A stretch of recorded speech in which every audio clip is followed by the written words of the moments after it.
بسم الله الرحمن الرحيم ياسين والقرآن الحكيم إنك لمن المرسلين على صراط مستقيم تنزيل العزيز الرحيم لتنذر قوما ما أنذر آباؤهم فهم غافلون لقد حق القول على أكثرهم فهم لا يؤمنون إنا جعلنا في أعناقهم أغلالا فهي إلى الأذقان فهم مقمحون وجعلنا من بين أيديهم سدا ومن خلفهم سدا فأغشيناهم فهم لا يبصرون وسواء عليهم أنذرتهم أم لم تنذرهم لا يؤمنون إنما تنذر من اتبع الذكر وخشي الرحمن بالغيب فبشره بمغفرة وأجر كريم إنا نحن نحيي الموتى ونكتب ما قدموا وآثارهم وكل شيء أحصيناه في إمام مبين واضرب لهم مثلا أصحاب القرية إذ جاءها المرسلون إذ أرسلنا إليهم 2 فكذبوهما فعززنا بثالث فقالوا إنا إليكم مرسلون قالوا ما أنتم إلا بشر مثلنا وما أنزل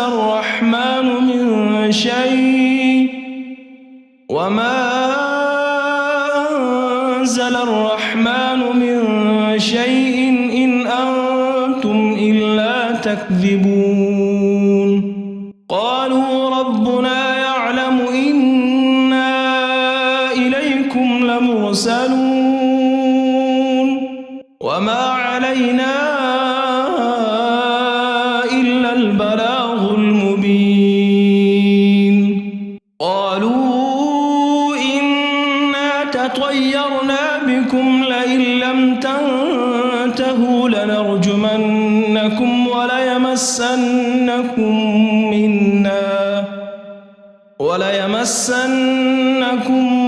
منا عذاب أليم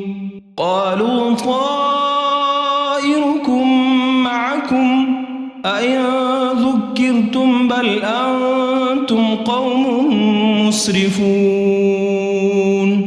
وجاء من أقصى المدينة رجل يسعى قال يا قوم اتبعوا المرسلين اتبعوا من لا يسألكم أجرا وهم مهتدون وما لي لا أعبد الذي فطرني وإليه ترجعون أأتخذ من دونه آلهة إن يردني الرحمن بضر لا تغن عني شفاعتهم شيئا ولا ينقذون إني لفي ضلال مبين إني آمنت بربكم فاسمعون قيل ادخل الجنة قال يا ليت قومي يعلمون بما غفر لي ربي وجعلني من المكرمين وما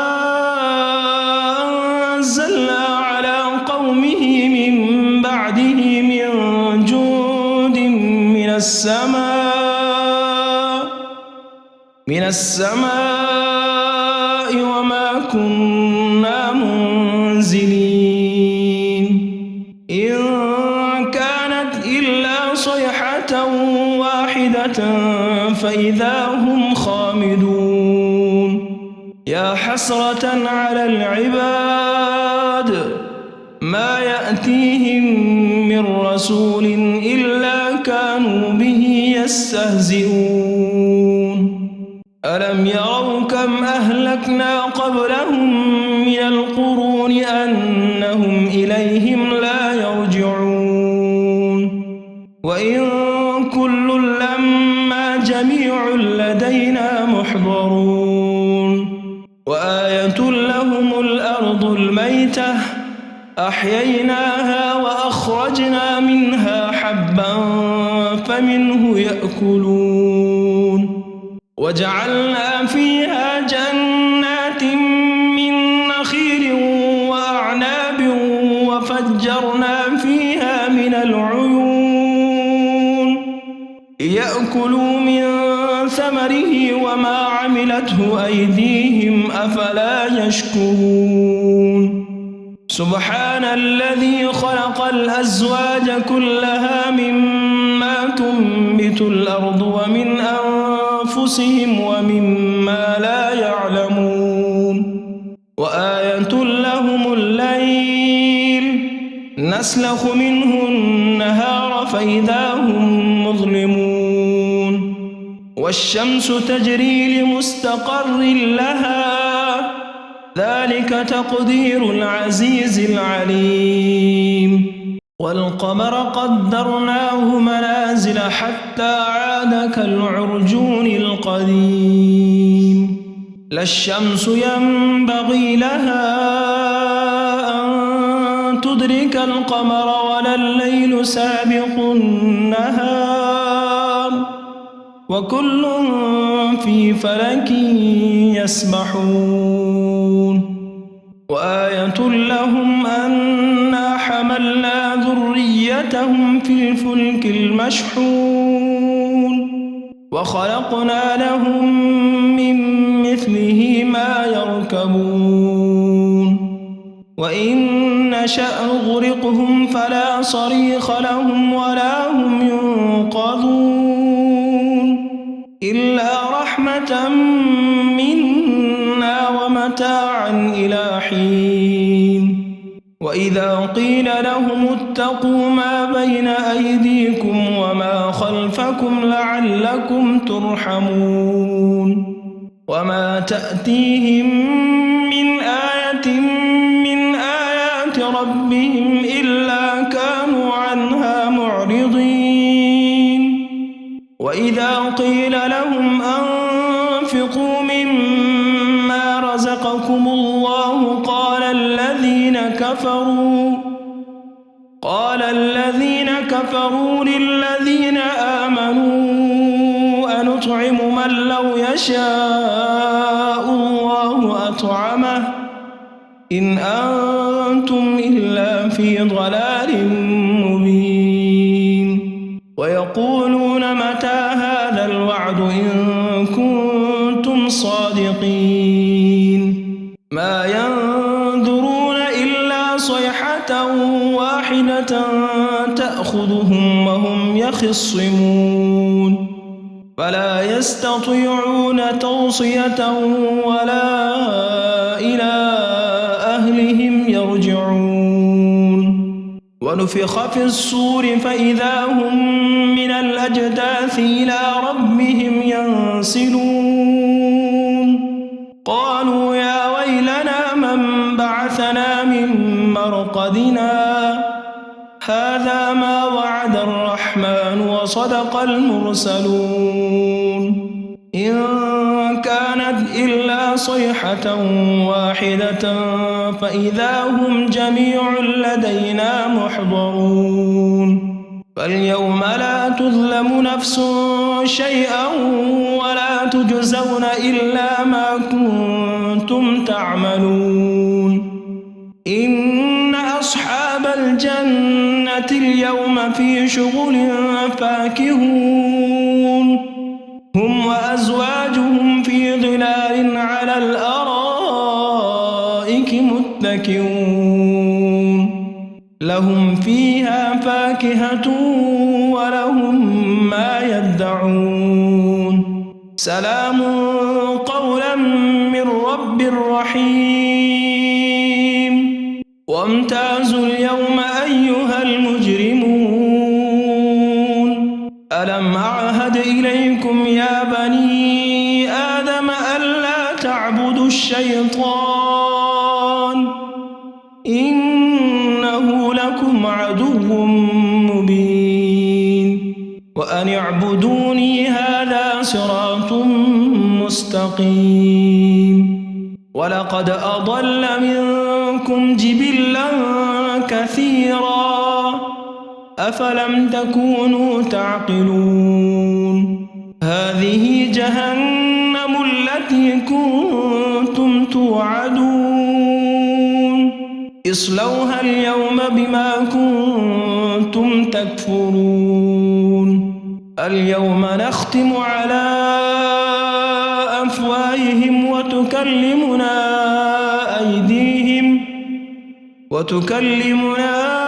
أيديهم وتشهد أرجلهم بما كانوا يكسبون ولو نشاء لطمسنا على أعينهم فاستبقوا الصراط فأنى يبصرون ولو نشاء لمسخناهم على مكانتهم فما استطاعوا مضيا ولا يرجعون ومن نعمره ننكسه في الخلق أفلا يعقلون وما علمناه الشعر وما ينبغي له إن هو إلا ذكر وقرآن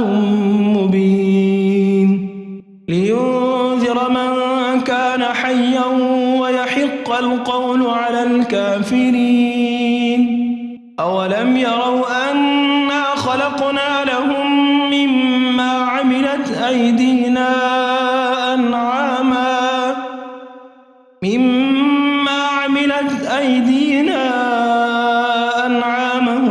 فهم لها مالكون وذللناها لهم فمنها ركوبهم ومنها يأكلون ولهم فيها منافع ومشارب أفلا يشكرون واتخذوا من دون الله آلهة لعلهم ينصرون لا يستطيعون نصرهم وهم لهم جند محضرون فلا يحزنك قولهم إنا نعلم ما يسرون وما يعلنون أولم ير الإنسان أنا خلقناه من نطفة فإذا هو خصيم مبين وضرب لنا مثلا ونسي خلقه قال من يحيي العظام وهي رميم قل يحييها الذي أنشاها أول مرة وهو بكل خلق عليم الذي جعل لكم من الشجر الأخضر نارا فإذا أنتم منه توقدون أوليس الذي الذي خلق السماوات والأرض بقادر على أن يخلق مثلهم بلى وهو الخلاق العليم إنما أمره إذا أراد شيئا أن يقول له كن فيكون فسبحان الذي بيده ملكوت كل شيء وإليه ترجعون. بسم الله الرحمن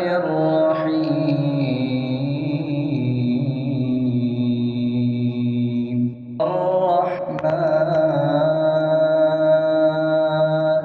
علم القرآن خلق الإنسان علمه البيان الشمس والقمر بحسبان والنجم والشجر يسجدان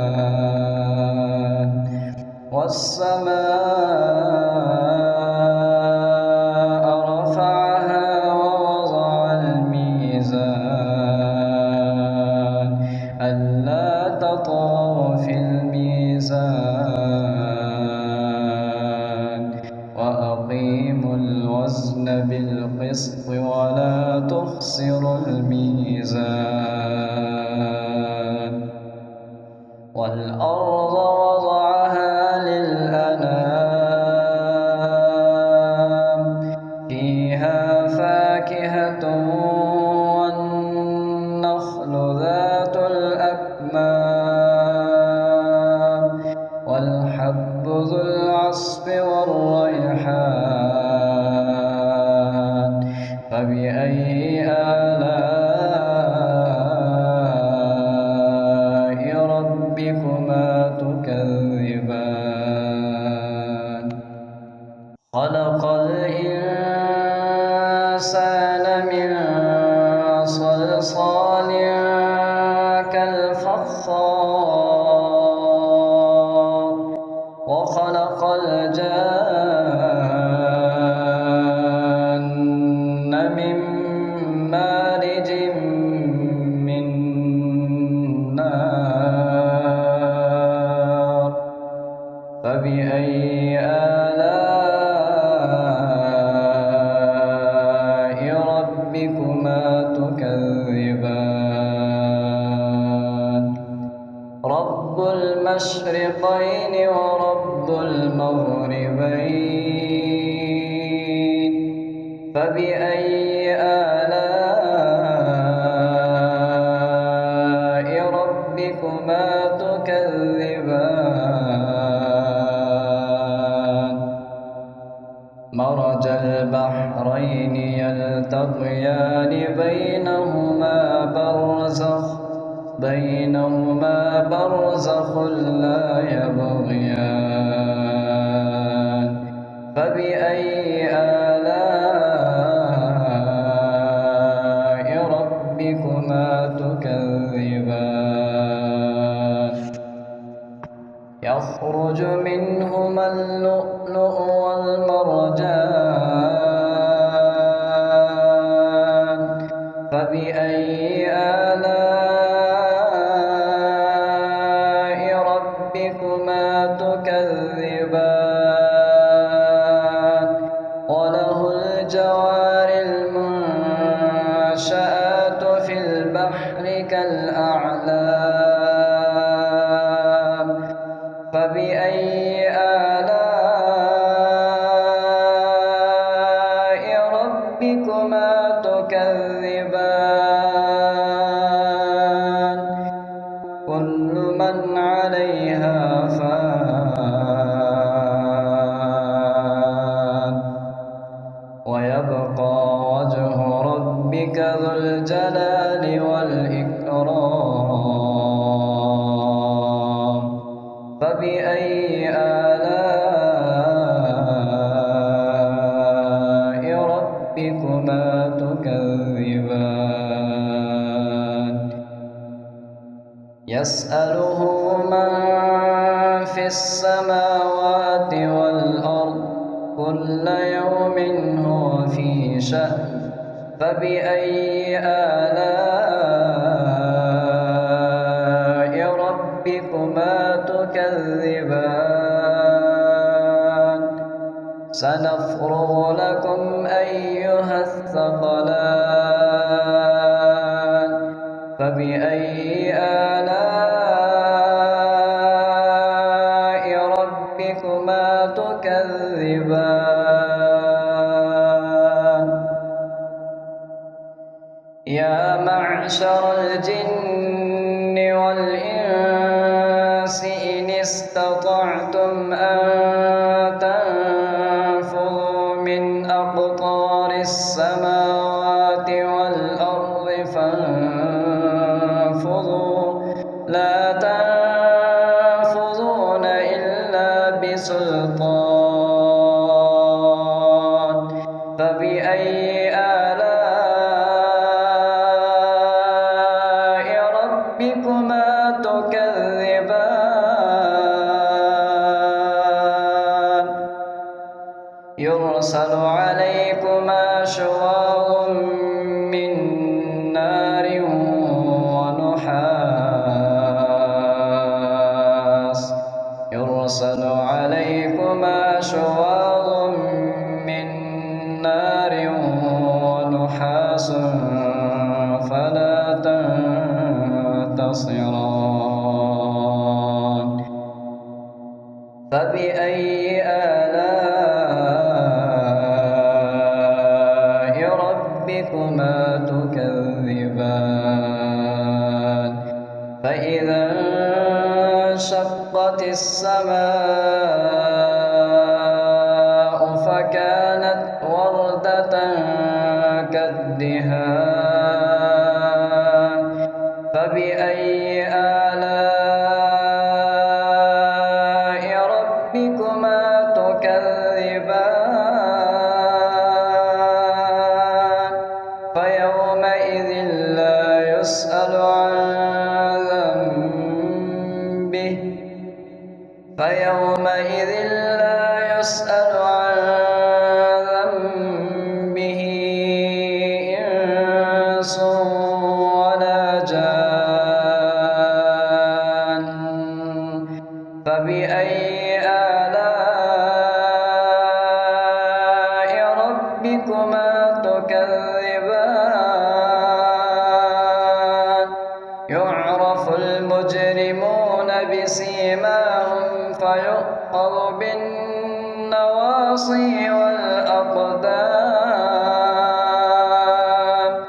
فبأي آلاء ربكما تكذبان هذه جهنم التي يكذب بها المجرمون يطوفون بينها وبين حميم آن فبأي آلاء ربكما تكذبان ولمن خاف مقام ربه جنتان فبأي آلاء ربكما تكذبان ذواتا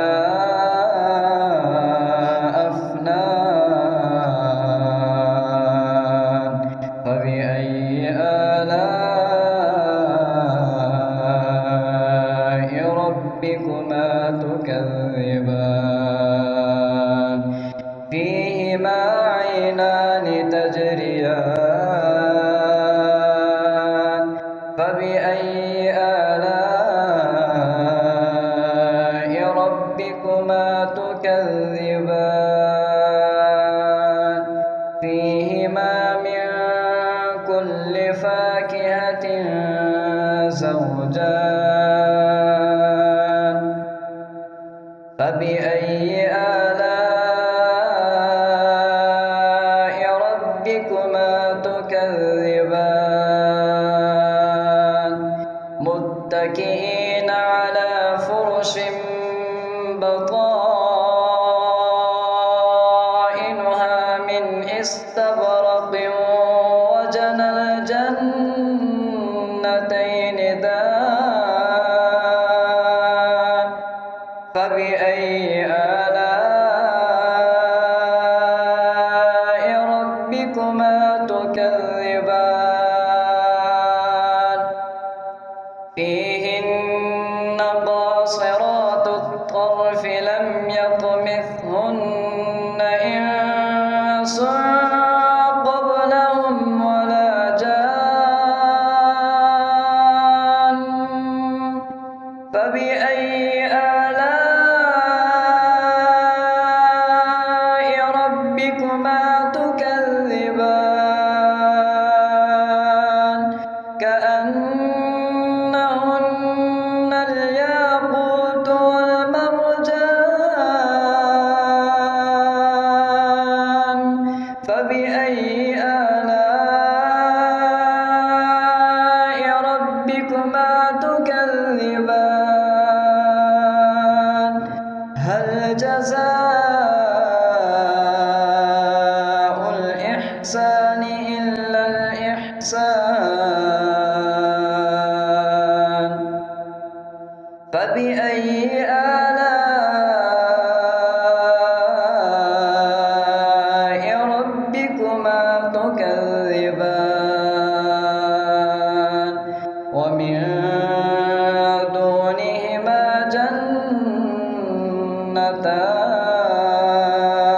جنتان فبأي آلاء ربكما تكذبان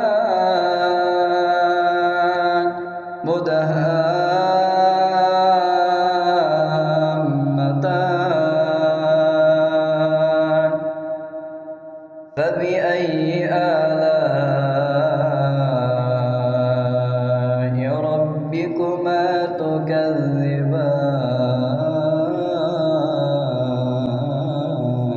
تكذبان فيهما عينان نضاختان فبأي آلاء ربكما تكذبان فيهما فاكهة ونخل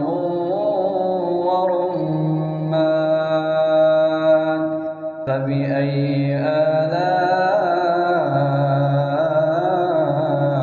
آلاء ربكما تكذبان فيهن خيرات حسان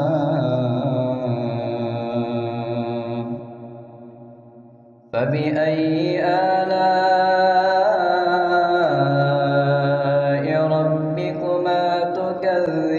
تكذبان حور مقصورات في الخيام فبأي آلاء ربكما تكذبان لم يطمثهن إنس قبلهم ولا جان فبأي آلاء ربكما تكذبان متكئين على رفرف خضر وعبقري حسان فبأي آلاء ربكما تكذبان تبارك اسم ربك ذي الجلال والإكرام صدق الله العظيم. بسم الله الرحمن الرحيم الرحمن علم القرآن خلق الإنسان علمه البيان الشمس والقمر بحسبان والنجم والشجر يسجدان والسماء رفعها ووضع الميزان ألا تطغوا في الميزان وأقيموا الوزن بالقسط ولا تخسروا الميزان والأرض وضعها للأنام فيها فاكهة والنخل ذات الأكمام والحب ذو العصف والريحان فبأي آلاء ربكما تكذبان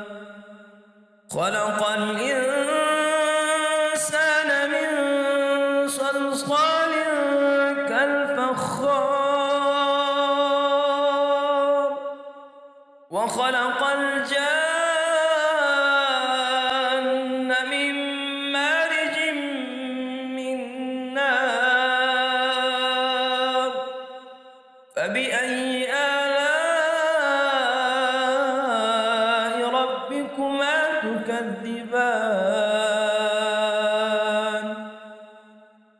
رب المشرقين ورب المغربين فبأي آلاء ربكما تكذبان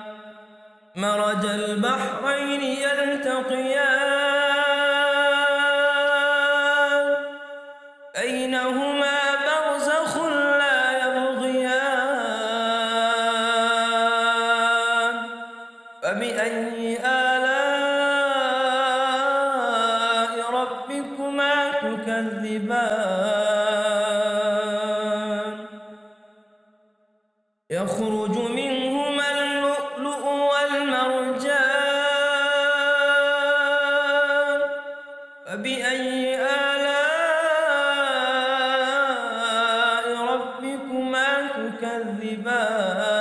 تكذبان وله الجوار المنشآت في البحر كالأعلام فبأي آلاء ربكما تكذبان كل من عليها فان ويبقى وجه ربك ذو الجلال والإكرام فبأي آلاء ربكما تكذبان يسأله من في السماوات والأرض كل يوم هو في شأن فبأي آلاء ربكما تكذبان سنفرغ لكم أيها الثقلان فبأي آلاء ربكما تكذبان يا معشر الجن والإنس إن استطعتم أن تنفذوا من أقطار السماوات والأرض فانفذوا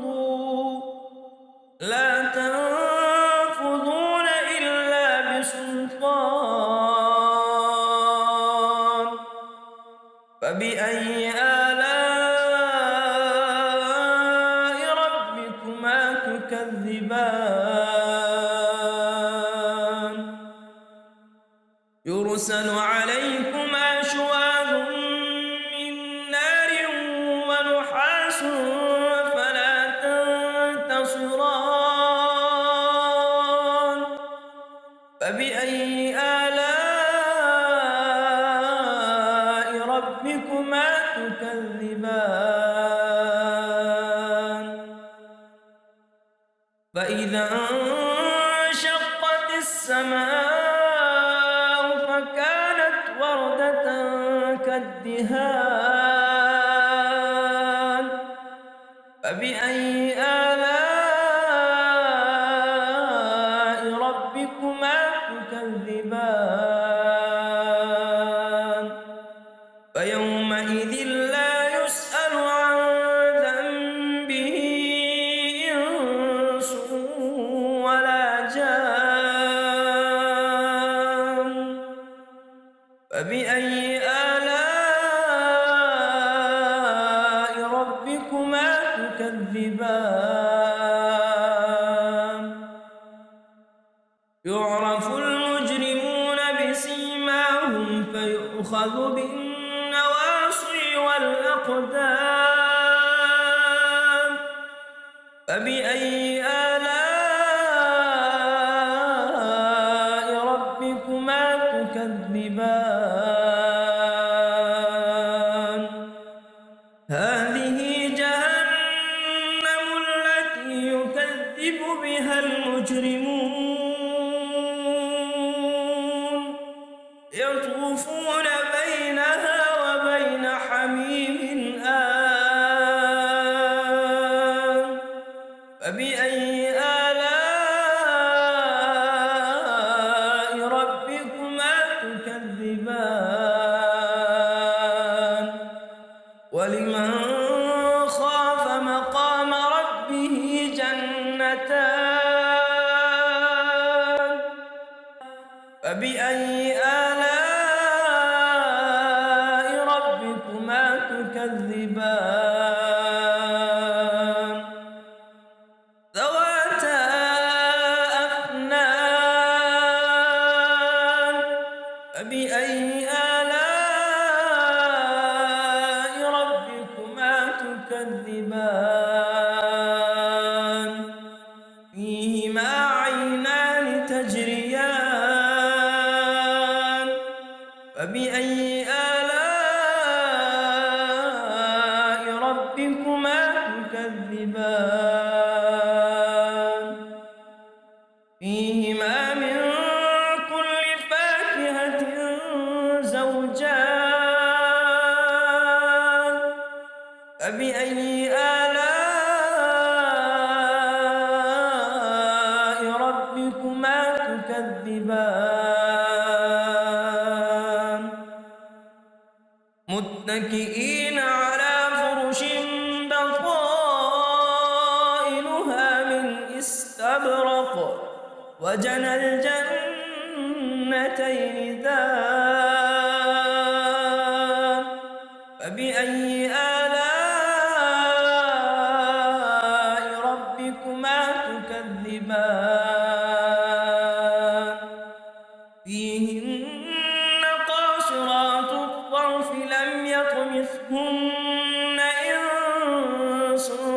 قبلهم ولا جان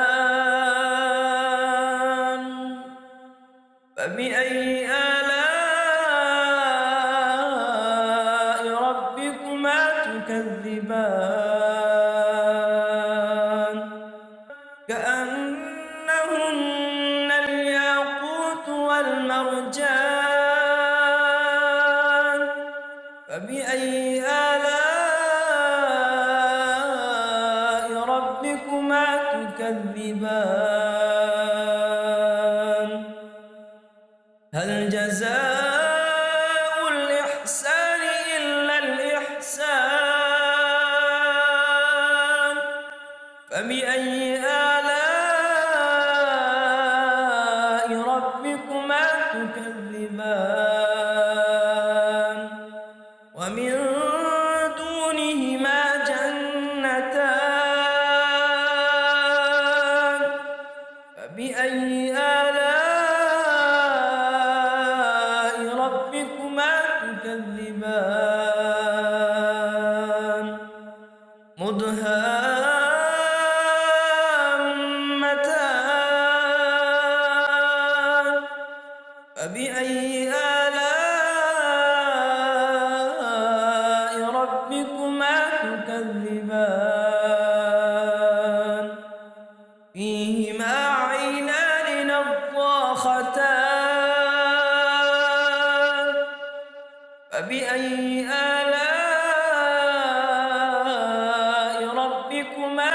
تكذبان فيهما فاكهة ونخل ورمان فبأي آلاء ربكما تكذبان فيهن خيرات حسان فبأي آلاء ربكما تكذبان حور مقصورات في الخيام فبأي آلاء ربكما تكذبان لم يطمثهن إنس قبلهم ولا جان فبأي آلاء ربكما تكذبان متكئين على رفرف خضر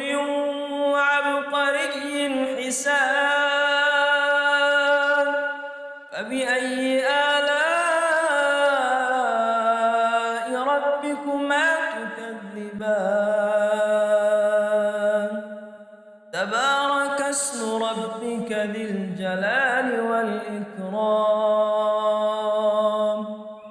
بسم الله الرحمن الرحيم ياسين والقرآن الحكيم إنك لمن المرسلين على صراط مستقيم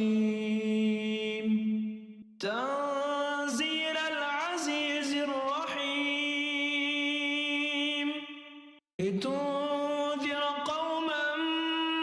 ما أنذر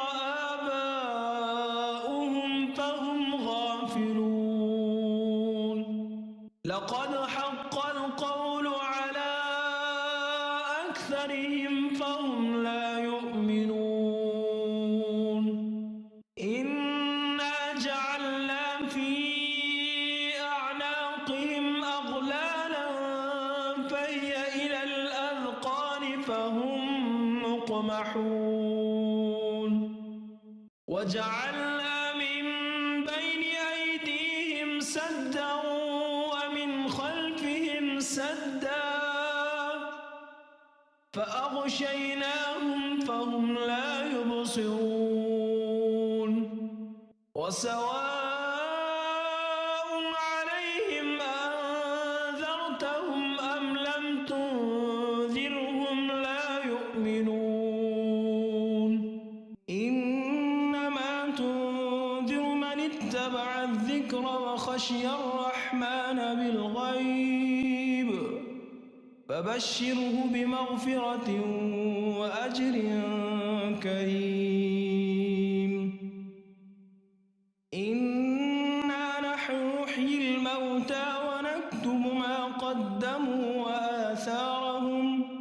وكل شيء أحصيناه في إمام مبين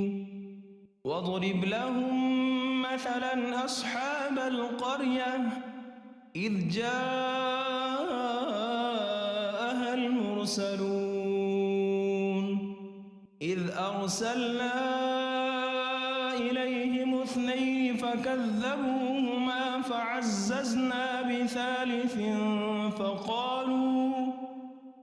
فقالوا إنا إليكم مرسلون قالوا ما أنتم إلا بشر مثلنا وما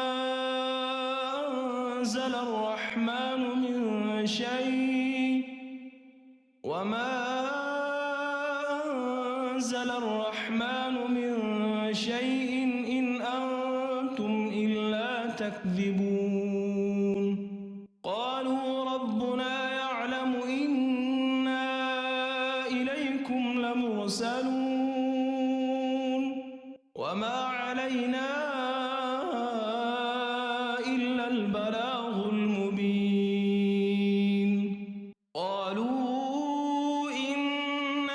طيرنا بكم لئن لم تنتهوا لنرجمنكم وليمسنكم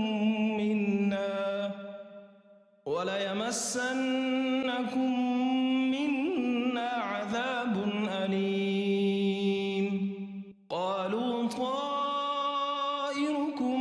معكم أئن ذكرتم بل أنتم قوم مسرفون. وجاء من أقصى المدينة رجل يسعى قال يا قوم اتبعوا المرسلين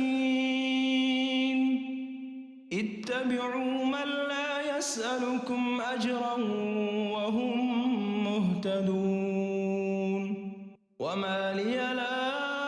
أعبد الذي فطرني وإليه ترجعون. أأتخذ من دونه آلهة إن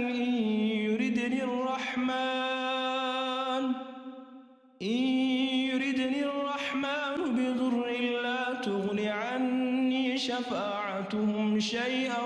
ولا ينقذون. إني إذا لفي ضلال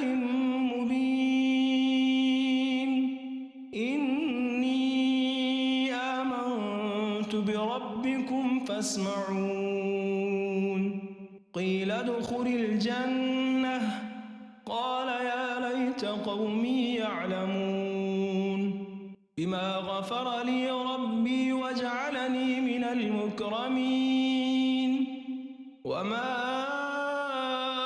أنزلنا على قومه من بعده من جند من السماء وما كنا منزلين. إن كانت إلا صيحة واحدة فإذا هم خامدون. يا حسرة على العباد ما يأتيهم من رسول إلا كانوا به يستهزئون. ألم يروا كم أهلكنا قبلهم من القرون أنهم إليهم لا يرجعون. وإن كل لما جميع لدينا محضرون. وآية لهم الأرض الميتة أحييناها وأخرجنا منها حبا فمنه يأكلون. وجعلنا فيها جنات من نخيل وأعناب وفجرنا فيها من العيون ليأكلوا من ثمره وما عملته أيديهم أفلا يشكرون. سبحان الذي خلق الأزواج كلها مما تنبت الأرض ومن أنفسهم ومما لا يعلمون. وآية لهم الليل نسلخ منه النهار فإذا هم مظلمون. والشمس تجري لمستقر لها ذلك تقدير العزيز العليم. والقمر قدرناه منازل حتى عاد كالعرجون القديم. لا الشمس ينبغي لها أن تدرك القمر ولا الليل سابق النهار وكل في فلك يسبحون. وآية لهم أنا حملنا ذريتهم في الفلك المشحون وخلقنا لهم من مثله ما يركبون. وإن نشأ نغرقهم فلا صريخ لهم ولا هم ينقذون إلا رحمة منا ومتاعا إلى حين. وإذا قيل لهم اتقوا ما بين أيديكم وما خلفكم لعلكم ترحمون وما تأتيهم من آية من آيات ربهم إلا كانوا عنها معرضين وإذا قيل لهم أنفقوا مما رزقكم الله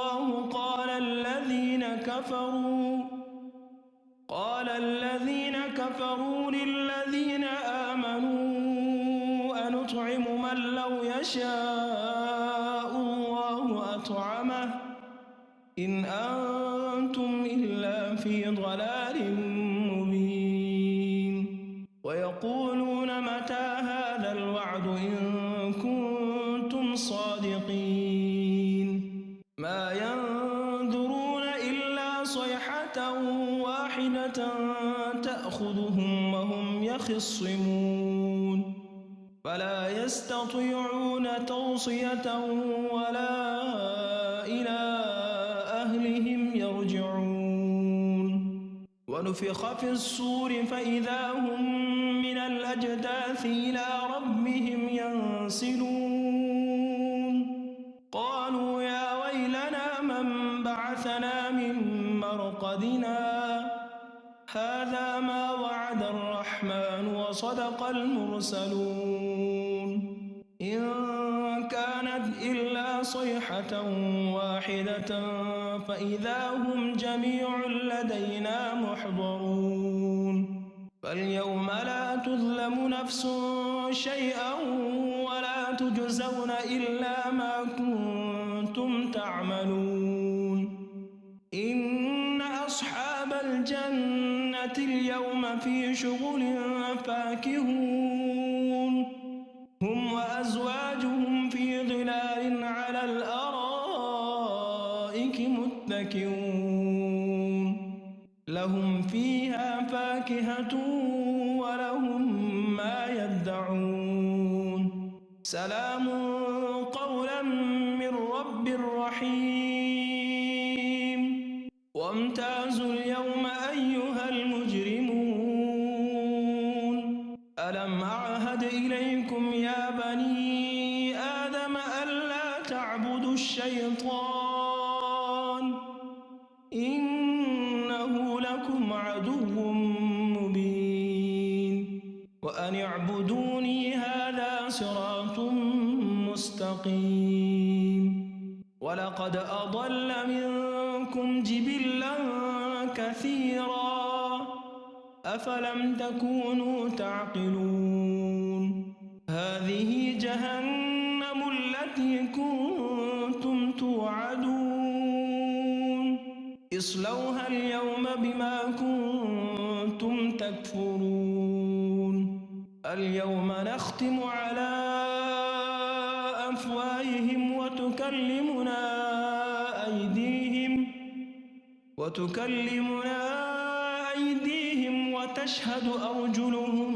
بما كانوا يكسبون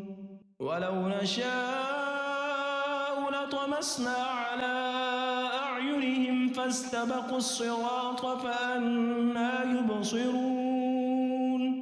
ولو نشاء لمسخناهم على مكانتهم فما استطاعوا مضيا ولا يرجعون ومن نعمره ننكسه في الخلق أفلا يعقلون وما علمناه الشعر وما ينبغي له إن هو إلا ذكر وقرآن مبين لينذر من كان حيا ويحق القول على الكافرين أولم يروا أنا خلقنا لهم مما عملت أيدينا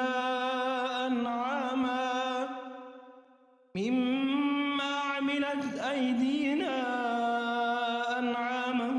فهم لها مالكون وذللناها لهم فمنها ركوبهم ومنها يأكلون ولهم فيها منافع ومشارب أفلا يشكرون واتخذوا من دون الله آلهة لعلهم ينصرون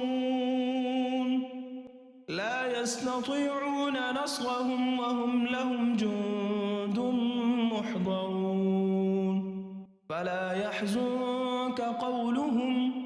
إنا نعلم ما يسرون وما يعلنون أولم ير الإنسان أنا خلقناه من نطفة فإذا هو خصيم مبين وضرب لنا مثلا ونسي خلقه قال من يحيي العظام وهي رميم قل يحييها الذي أنشاها أول مرة وهو بكل خلق عليم الذي جعل لكم من الشجر الأخضر نارا فإذا أنتم منه توقدون أوليس الذي خلق السماوات والأرض بقادر على أن يخلق مثلهم بلى وهو الخلاق العليم إنما أمره إذا أراد شيئا أن يقول له كن فيكون فسبحان الذي بيده ملكوت كل شيء وإليه ترجعون